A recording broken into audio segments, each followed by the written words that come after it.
আসসালামু আলাইকুম। Recipe by beauty চ্যানেলে আপনাদেরকে স্বাগত জানাই। আজ আপনাদের সঙ্গে শেয়ার করব সেদ্ধ আলু আর সেদ্ধ ডিম দিয়ে খুবই সুন্দর একটা রেসিপি। আপনারা আলু আর ডিম অনেক রকমভাবে রান্না করে খেয়েছেন, তো এই রেসিপিটা একবার রান্না করে খেয়ে দেখুন, খেতে কিন্তু ভীষণ টেস্ট হয়।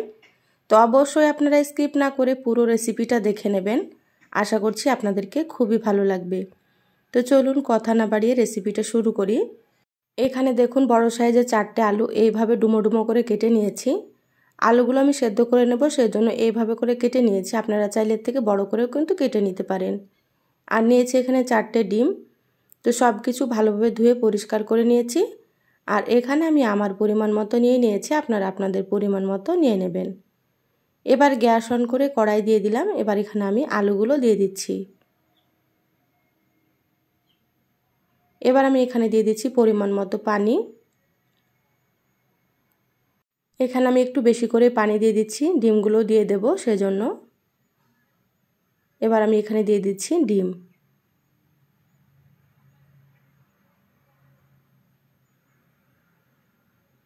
এখানে সামান্য একটু লবণ দিয়ে দিচ্ছি।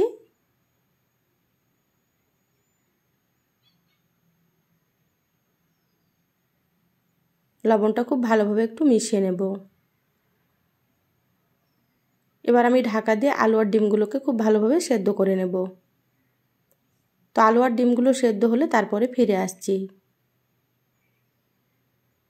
দেখুন 10 মিনিট সেদ্ধ করে নিয়েছি, ঢাকাটা খুলে নিলাম। এবার দেখে নেব আলুগুলো সেদ্ধ হয়েছে কি। সুন্দর মতো আলুগুলো সেদ্ধ হয়ে গিয়েছে।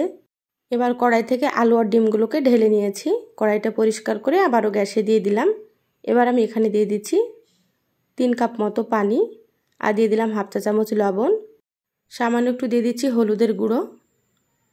সামান্য পরিমাণে একটু দিয়ে দিলাম জিরা গুঁড়ো। আপনারা দেখে হয়তো বুঝতে পারছেন আমি হাফ চা চামচের থেকেও কম করে দিয়ে দিচ্ছি।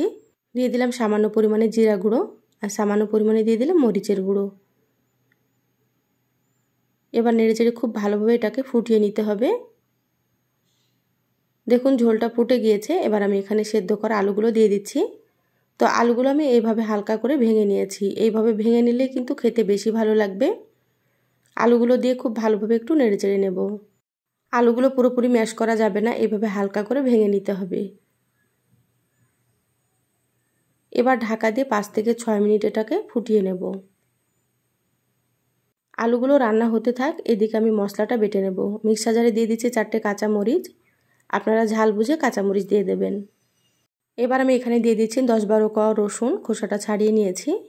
আর দিয়ে দিচ্ছি একটা মিডিয়াম সাইজের পেঁয়াজ। পেঁয়াজটাও কেটে নিয়েছি। আর এখানে দিয়ে দিচ্ছি 2 টুকরো আদা। এবার সামান্য পানি দিয়ে খুব ভালোভাবে বেটে নেব। আমি এখানে মিক্সারে বেটে নিচ্ছি, আপনারা চাইলে শিলনোড়াতে বেটে নিতে পারেন। মশলাটা বেটে নিয়ে ফিরে আসছি। দেখুন মিহি করে বেটে নিয়েছি। মশলাটা এবার সাইডে রেখে দিচ্ছি। 6 মিনিট হয়ে গিয়েছে। এবার আমি ঢাকাটা খুলে নিচ্ছি।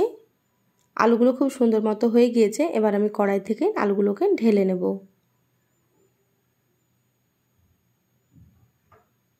আলুগুলো ঢেলে নিয়েছি, কড়াইটা পরিষ্কার করে আবারও গ্যাসে দিয়ে দিলাম। এবার আমি এখানে দিয়ে দিচ্ছি 2 টেবিল চামচ সরষের তেল। তো এখানে আমি সরষের তেল দিলাম, আপনারা চাইলে সাদা তেল দিতে পারেন। এবার আমি সামান্য পরিমাণে একটু হলুদের গুঁড়ো দিয়ে দিলাম। এবার এখানে দিয়ে দিচ্ছি ডিমগুলো খোসা ছাড়িয়ে খুব ভালোভাবে ধুয়ে পরিষ্কার করে নিয়েছি। এবার ডিমগুলোকে হালকা করে ভেজে নেব। খুব বেশি কড়া করে ডিমগুলো ভাজবো না, তাহলে কিন্তু খেতে ভালো লাগবে না। সেজন্য আমি হালকা করে ডিমগুলোকে ভেজে নিচ্ছি, গ্যাসের আঁচ মিডিয়ামে রেখে।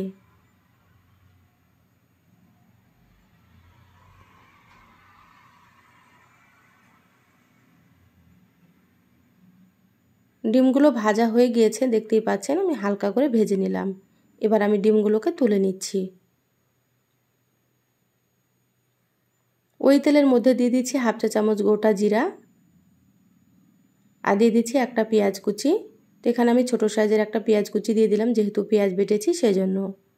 এবার এগুলোকে একটু ভেজে নেব। এইভাবে আলু আর ডিম রান্না করলে খেতে ভীষণ ভালো লাগে। অবশ্যই আপনারা একবার রান্না করে খেয়ে দেখবেন, খেয়ে আমাকে কমেন্ট করে জানাবেন। পেঁয়াজগুলো আমি লাল করে ভেজে নিলাম। এবার এখানে বেটে রাখা মশলাগুলো দিয়ে দিচ্ছি। প্রথমে যে মশলাটা বেটে রেখেছিলাম সেই মশলাটা। এবার নেড়েচেড়ে একটু ভেজে নিতে হবে কাঁচা গন্ধ চলে যাওয়া পর্যন্ত।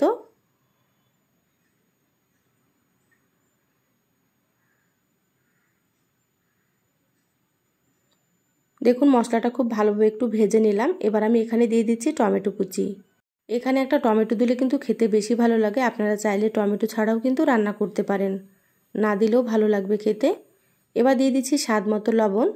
যেহেতু প্রথমে লবণ দিয়েছিলাম সেটা বুঝেই কিন্তু লবণটা আমি দিয়ে দিলাম, আপনারা সেইভাবে দিয়ে দেবেন। এবার আমি একেবারে সামান্য পরিমাণে দিয়ে দিলাম হলুদের গুঁড়ো, দিয়ে দিলাম এখানে ধনিয়া গুঁড়ো। এবার আমি এখানে দিয়ে দিচ্ছি জিরা গুঁড়ো। যেহেতু প্রথমে দিয়েছিলাম সেজন্য অল্প করে দিয়ে দিচ্ছি, আপনারা সেইভাবে দিয়ে দেবেন। এবার আমি এখানে হাফ চা চামচ দিয়ে দিলাম কাশ্মীরি মরিচের গুঁড়ো। কাশ্মীরি মরিচের গুঁড়োটা আমি কালারের জন্য দিয়ে দিলাম, আপনারা চাইলে কাশ্মীরি মরিচের গুঁড়োটা স্কিপ করতে পারেন। মশলার বাটিটা ধুয়ে একটু পানি দিয়ে দিলাম। এবার নেড়েচেড়ে খুব ভালোভাবে মশলাটাকে আমি কষিয়ে নেব। মশলা যত ভালোভাবে কষানো হবে রান্নাটা কিন্তু ততই বেশি ভালো লাগবে খেতে। এবার ঢাকা দিয়ে দিচ্ছি 5 মিনিটের জন্য মশলাটা। ফিরে আসছি 5 মিনিট পর। দেখুন 5 মিনিট পর ঢাকাটা খুলে নিয়েছি। মিডিয়াম আঁচে মশলাটা খুব ভালোভাবে কষিয়ে নিলাম, আর মশলা থেকে তেল ছেড়ে দিয়েছে। দেখুন এইভাবে করে আপনারা মশলাটা একটু কষিয়ে নেবেন, তাহলে রান্নাটা বেশি ভালো লাগবে খেতে।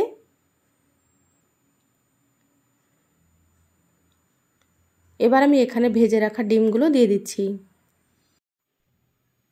এবার আমি এখানে সামান্য একটু পানি দিয়ে দিচ্ছি। ডিমগুলোকে আমি একটু কষিয়ে নেব। তো যারা ভিডিওটি ইউটিউব থেকে দেখছেন প্লিজ চ্যানেলটা সাবস্ক্রাইব করে চ্যানেলের সাথেই থাকবেন। যারা ফেসবুক পেজ থেকে ভিডিওটি দেখছেন প্লিজ একটা লাইক দিয়ে পেজটা ফলো করে রাখবেন। খুব ভালোভাবে ডিমটা আমি কষিয়ে নিচ্ছি, এইভাবে করে কষিয়ে নেবেন আপনারা। ডিমগুলো আমি এইভাবে করে একটু খুন্তি দিয়ে কেটে নিচ্ছি, তাতে করে মশলাটা খুব ভালো মতো ডিমের ভেতরে ঢুকে যাবে। আপনারা চাইলে প্রথমে ছুরি দিয়েও কেটে নিতে পারেন। ডিম কষানো হয়ে গিয়েছে, এবার আমি এখানে আলুগুলো দিয়ে দিচ্ছি। এবার আমি খুব ভালোভাবে নেড়েচেড়ে মশলার সাথে মিশিয়ে নিচ্ছি আলুগুলোকে।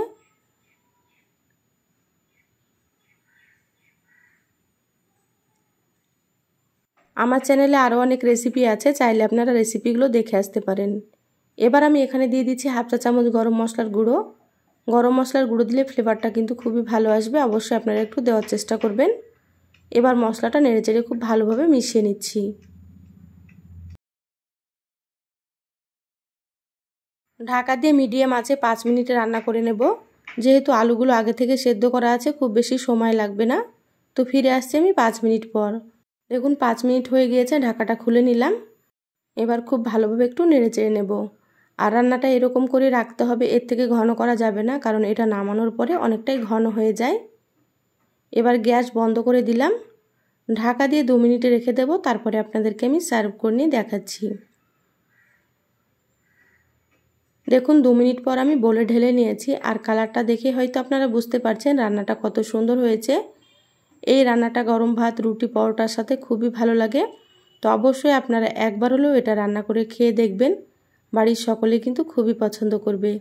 তো এই সহজ রেসিপিটা কেমন লাগলো অবশ্যই চ্যানেলের কমেন্ট বক্সে কমেন্ট করে জানাবেন। ভালো লাগলে একটা লাইক দিয়ে ভিডিওটা শেয়ার করে দিবেন। সবাই ভালো থাকবেন, সুস্থ থাকবেন। ফিরে আসবো আবারও কোনো নতুন রেসিপি নিয়ে। ধন্যবাদ সবাইকে।